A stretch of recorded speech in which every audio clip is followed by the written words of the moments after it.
everybody, and welcome to the Glory Reds podcast. It's your boy, Don Benito. And as you can see, your boy is smiling, your boy is buzzing, because you know what? Finally, we have got our man. Bryan Mbeumo has signed for Manchester United, ladies and gentlemen. Can we give the boy a round of applause?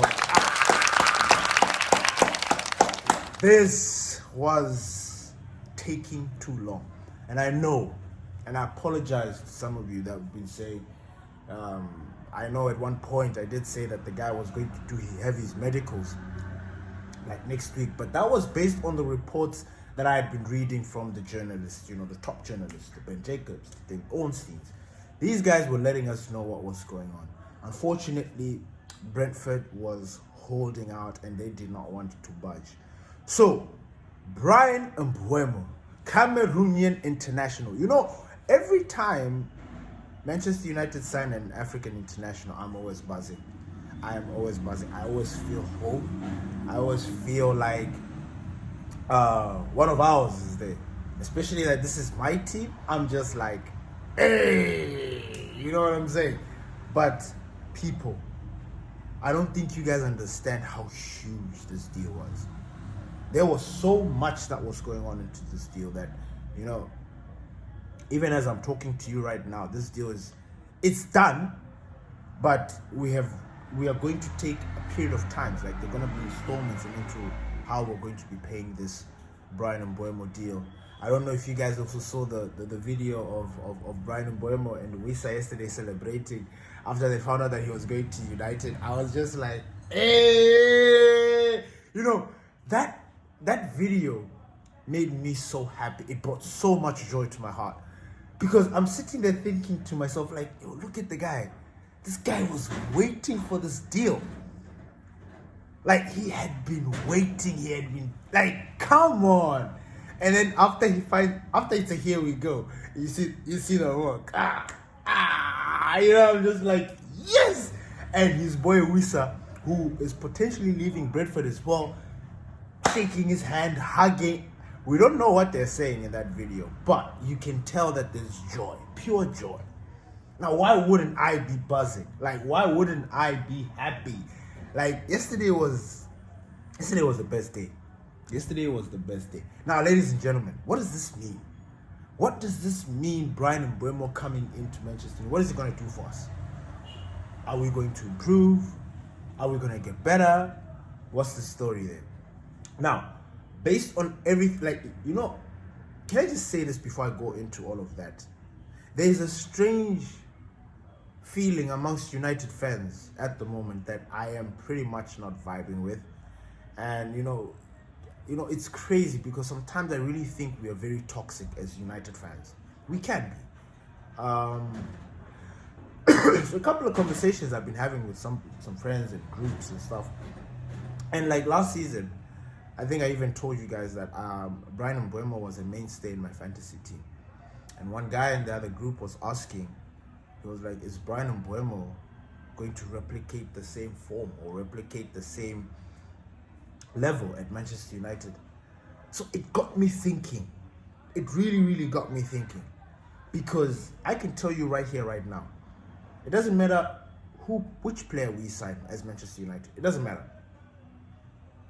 We are always going to get scrutinized, or somebody's going to say something, or somebody is just going to feel some type of way when it comes to it.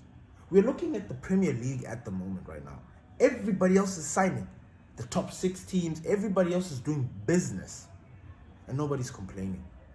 But we signed Bryan Mbeumo. Everybody's like, is this guy going to fulfill the potential? And I'm like, whoa. So Bryan Mbeumo has all of a sudden become shit overnight just because he signed for Manchester United? Now, I'm sick, and not that I'm sick, I understand, but at the same time, I'm sick and tired of always saying, look, I understand we have PTSD. Now, if you watch your team and understand the football that your team plays, these kind of signings, the things that we're doing at the moment, yes, we're taking long, but they should give you some sort of hope. They should give you some sort of motivation for the next season. The vibes I'm getting from fans is that we're going to be shit next season. Like, every player that comes to Manchester United comes to die. That career comes to die. And fair enough, that has happened to quite a lot of players at Manchester United. You could arguably say that there are some players that are there at Manchester United currently that I guess didn't fulfill their potential or didn't fulfill whatever. But there's this weirdness with Manchester United. We've always felt like managers, players come there and their careers die. But ladies and gentlemen, I have got news for you. We are now in a new era. Look, we as a club, we've tried it all. We've tried to get the best manager, like elite manager. We tried to get a legend. We tried to get another legend of the game. You know, we tried strategies of getting elite players, Casemiro's, ball playing goalkeeper. You know, all these things, we tried them all. And honestly, it has just been a dismal, it has been a joke. It has been an absolute joke. Now we bring this young manager in Ruben Amorim, who has got a vision. His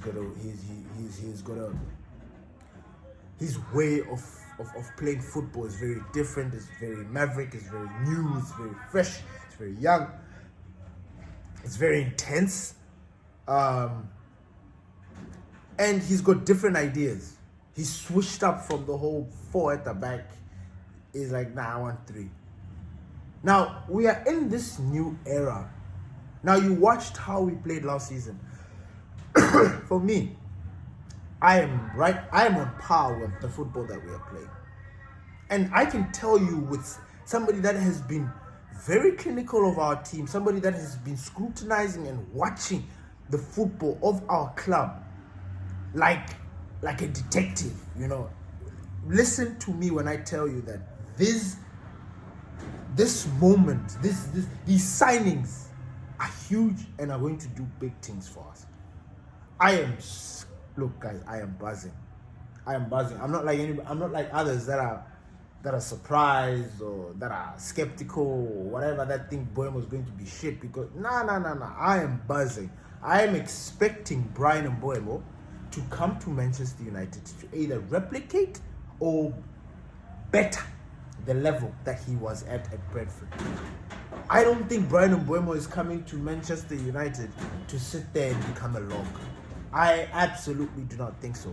I do not think if he wanted to truly achieve in this world, he could have gone to any other team.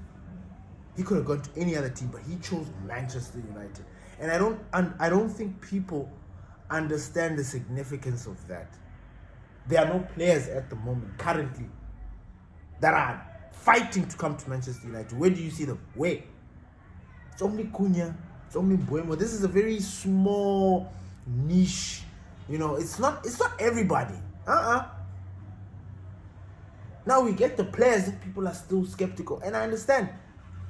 But Arsenal are doing it. Chelsea's been doing it. Man City, Newcastle, Aston Villa, everybody else is moving mad. Why is it that when we move, people are tripping? You look at Arsenal. They did business with Chelsea, Noni Madueke. Why is that? Why is nobody making noise? People are just there busy saying, yes, this is a good signing, you know, Arsenal. But when it comes to us, they're like, are you guys... We understand our position. Yes, we are behind. But these additions to our squad, let me tell you one thing already. Bryan Mbeumo and Mateus Cunha have come to Manchester United and have already solved the goal-scoring problem. That is what we wanted. If there was one thing that our club lacked last season, the season before that, it was goals, especially last season. Last season was by far the strangest drought in Manchester United goal-scoring history. It was strange. It was bizarre. It was almost like we were allergic to scoring goals, or either we were allergic to scoring goals, or these guys the ball was allergic to going to the back of the net, or I don't know. The forces of whatever, because I don't even want to say the gods were against us, because the gods don't behave like this. The football gods, nah. When they see that you're pushing and pushing, they would have given these guys some goals. You know what I'm saying? But the way we were missing and just not it, you know, it stood out. It really did. And we had the likes of Ahmad, Hoyland, Xerxes, Garnacho. You know, we had everybody there, but we still failed to put teams together. And that was a problem for me. That was a problem. And then when you look at every other part of the squad, yes, we could use some reinforcements in the midfield. But again, we had injuries. You know, people like Ugarte, people like Casemiro, especially Casemiro. Casemiro started off being not good with the manager, and then started off good, and then became good, became a mainstay. So it was like everybody else was having that journey. Kobe Mainoo, last season, again, it's very strange. It was almost like he was hungover from the last season, which is the Euro, you know, which is like, what? Because Kobe Mainoo last season, you know, Garnacho, I don't even want to talk. Ahmad was okay, a little bit of light, but he can do better. He can do better. Xerxes, Hoyland, So, attacking wise, we were so poor. So poor. And the two players that we have brought in combined have scored more goals than us. Maybe they've scored more goals than, I don't know, combined. So already that situation, that goal scoring problem that we've had has been solved. I'm not worried about the midfield too much and the defense. Because like I said, Kobe Mainoo is going to look like a new signing. I'm expecting fireworks from Kobe Mainoo. I'm expecting fireworks from Ugarte. Because like I've also told you guys again, I thought it was a bizarre season last season for Ugarte. I really did. It made no sense for the amount of money that we paid for him. It made no sense. Mason Mount, you can understand, he was injured. We've seen it. Came back injured every time. Ugarte, I don't get it. And then when he does perform, he is one of the best players on the pitch. It makes no sense. I don't understand. And he's there. So the midfield situation, I'm not too bothered about because, again, like we said, Casemiro is not going anywhere. Casemiro is going to see out his contract. And I think Manchester United are comfortable with that. You know, I think Casemiro is an elite player that they just don't want to disturb what's going on there. So we've got Casemiro, we've got Ugarte, who is young, 23, 24. He's there. I'm expecting him to be fully fit next season. I don't want to see him chop and change. We've got Mainoo, we've got Bruno, we've got, I was about to say Collier, but there were stories that Collier could be sent out on loan. So I don't know. So because of that, and then we move on to the defense. The defense, I'm not even worried because you know what? I look at every other squad, I look at other clubs that have got young defenders and stuff, and I'm like, nah, those clubs are doing better. Why is it that my club is not doing better? And then when I look at the players that we've got, and I'm like, nah. Our defenders are top defenders. I'm sorry. We've got very good defenders. It's just in the middle of when you lose and then you don't perform, you guys all look shit. Like nobody looks good. So even our defenders will look shit. But I am telling you right now, De Ligt, Mazraoui, Yoro, Maguire, Friedrichsen, Kukonki, Aiden Heaven, Diego Leon, Dogu, I'm sorry, Luke Shaw, Licha,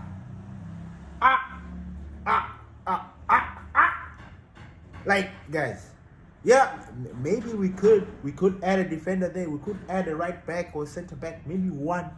You know, remember the story I told you guys about that Scandinavian boy, Erling Haaland or something like that. Center back can play right back, center back, big boy. Maybe they can add that. But I think in terms of defensive, we are good. It has just been the attack, and already we have brought in 2 bombers. We've brought in 2 B-52s, man. Mateus Cunha and freaking Bryan Mbeumo. These guys are just going to be a boom. They're just gonna be bombarding, huh? Let me tell you how I'm seeing the football unravel at Manchester United, right? Onana is making his way back. So, but if we could get Dibu, it would be a cherry on top, because Dibu has got the experience. Dibu has got that mentality. Dibu's presence, did I say experience, will do wonders to our team. And I know that sounds weird, but I'm telling you, that guy has seen it all, done it all. He is that guy. At the back, right? You've got Delect, you've got Yoro, you've got Masraoui, or Licha. Licha is going to feature there. Look, man, do you see? I'm even confusing. Do you see? I'm cool. And look, I'm not getting too excited. I don't want you to start saying, "Oh, you're getting too excited because of the new season." But I'm like, look. One of the reasons why I'm buzzing is because, number one, everybody's there. There's no one missing. At the moment, you could say that Bryan Mbeumo is missing, yes. But he's having his medicals this weekend, as soon as possible. He is going to be part of the squad that travels to America. Of course, he's not going to play against Leeds today, but he's going to be part of the team that goes to the US. He's going. Like, the medicals this weekend have been prepared, they've been sorted. David Ornstein said it, Fabrizio Romano said it, and Jacob said it. So he's doing his medicals either today, tomorrow, but he'll be doing them. Once he becomes a Manchester United player, it's heaven. Now, people are now thinking maybe there are going to be a lot of strategies. Maybe it's going to be a false 9, number 10. Look, when you look at Ruben Amorim's formation, and I understand, I've seen a lot of people use the word false 9. False 9 doesn't work in this situation, because can I explain to you the birth of false 9? The birth of false 9, Pep Guardiola, is he used wingers. The false 9 can only work with wingers. It cannot work with number 10s behind them. Now, when it was used in the original time, when Pep Guardiola deployed it, he had Thierry Henry and he had Samuel Eto'o as the wingers. And who was the false 9? La Pulga. Messi was the false 9. So the false 9 needs a space. You understand? So you see that like this. You can say that this is the winger. It's like this. Winger. The false 9 plays in the middle here. Now, if you have a false 9 in this 3-4-2, in this 3-4-3 that Ruben Amorim has, it's impossible, because you've got the number 10 there, and then you've got a striker up top. When you're playing with this false winger, the wingers are here. The wingers occupy the defenders and make them confused whether they need to attack this number 9, who is mysteriously dropping deep. He's pulling them out. And once you do that, that is when you're playing that false 9. So I do not see a false 9 scenario happening with this situation. This system is all guns blazing. I feel sorry for teams next season, having Cunha and Mbeumo, Ahmad, Bruno, freaking Xerxes, chasing after you, coming after you, bombarding after you. I'm sorry. I am buzzing. I'm excited. I know next season is going to be a very good season. I do not think that we're going to replicate the bullshit that we had last season. Impossible. My dad asked me a question yesterday, and I'm always vibing with my pops. And, he asked me, he's like, is this guy good? Huh? Is he good? Because I don't want you guys here buying this player and then he's going to language, you're going to language 15. And, I laughed because my dad is a gunner. Yeah? You see where I'm going with this? The opening game of the season is against Arsenal. It's father versus son. Now, I get my pops. The traditional top 6, the traditional legends of the game, like the traditional clubs, he doesn't like seeing them down and defeated and stuff. So he's worried. He wants Manchester United to bounce back in his own way. But at the same time, he's keeping us at bay. So he was like, hey, who's this Mbeumo? And the thing is, we've spoken about this guy. We've talked to him. We've watched the guy. So for him to sit there and ask me, who is this Bryan Mbeumo? I'm just feeling like he's joking, like who is this you're signing? You know, like who is this guy that you guys are signing? Like, is he even that good? So yeah, opening day we're gonna be playing Arsenal. It's gonna be father versus son.